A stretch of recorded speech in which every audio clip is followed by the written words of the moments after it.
Random tips for New York Comic Con. If you want to get a commission from an artist in Artist Alley, you want to reach out to them on social media to see if they have an open commissions list. A lot of well-known artists in the industry attend New York Comic Con, and their commission list will fill up fast. You want to do this especially if you're only going one day.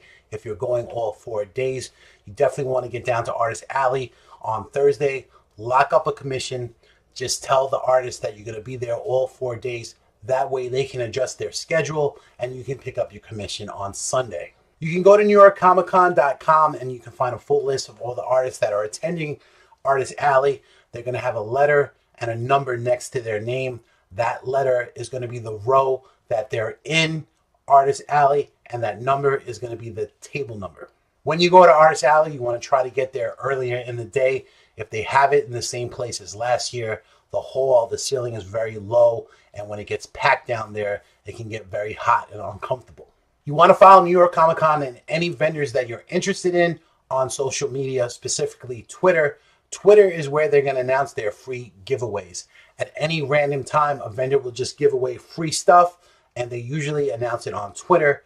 It can be anything from a hat to a poster to a t-shirt to a figure. It doesn't matter. We all love free stuff. You want to download the New York Comic Con app. In years past, it was absolute trash. It never worked. It always crashed. But now it is an essential tool.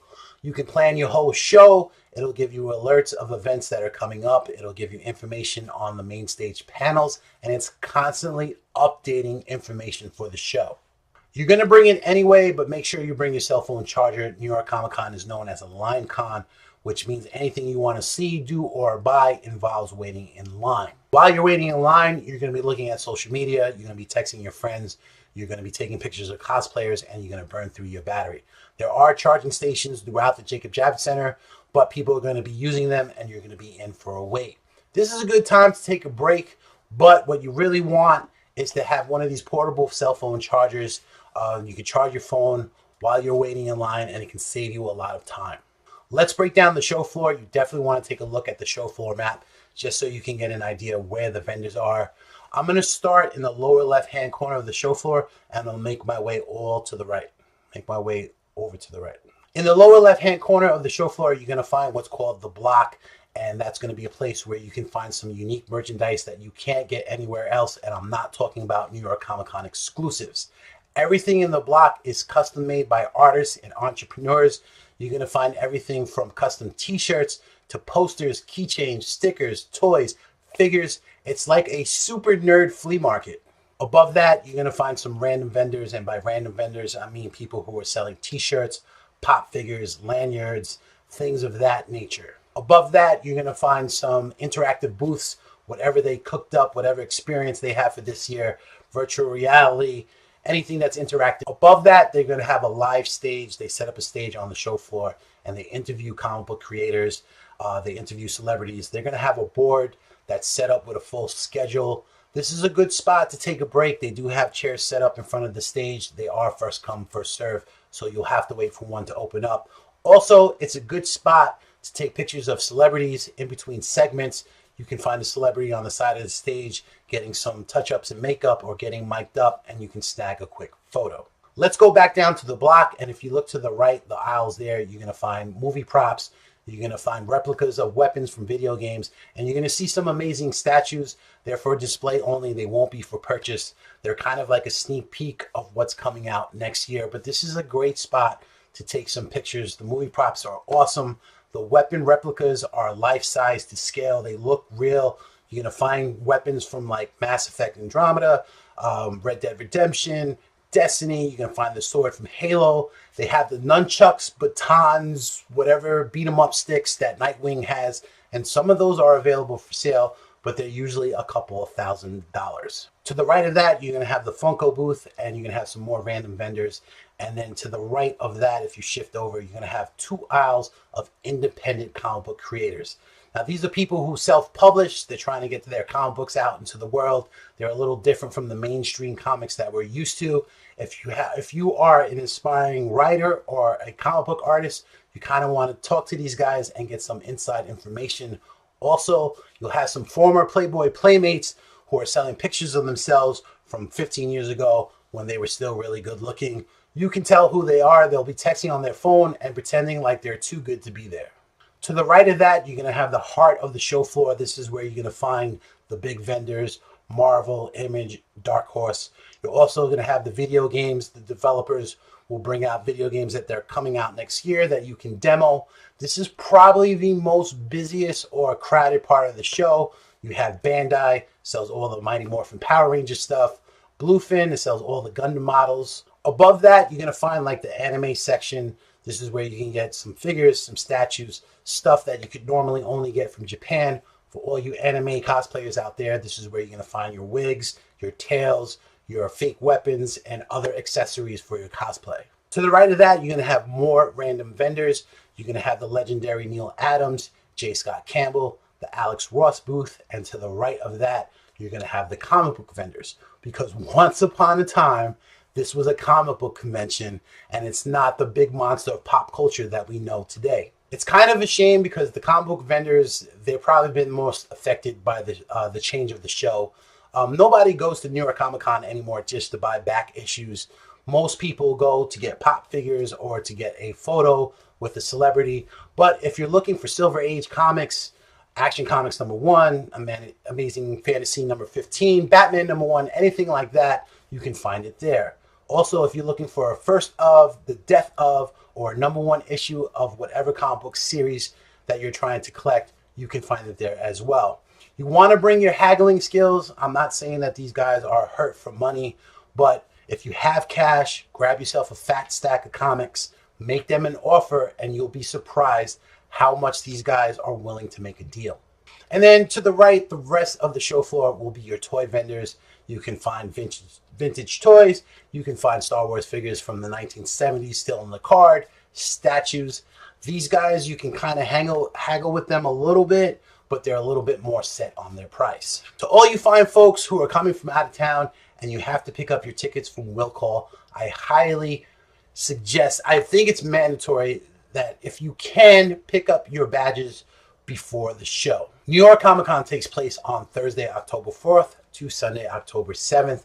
The Will Call line opens up at 7 o'clock in the morning, 3 hours before the show starts. If you get there at 6:45, I can guarantee you the line is going to be super long. By the time you get your badges and you go to the back of the general admission line, you're walking through the door at around 11:30.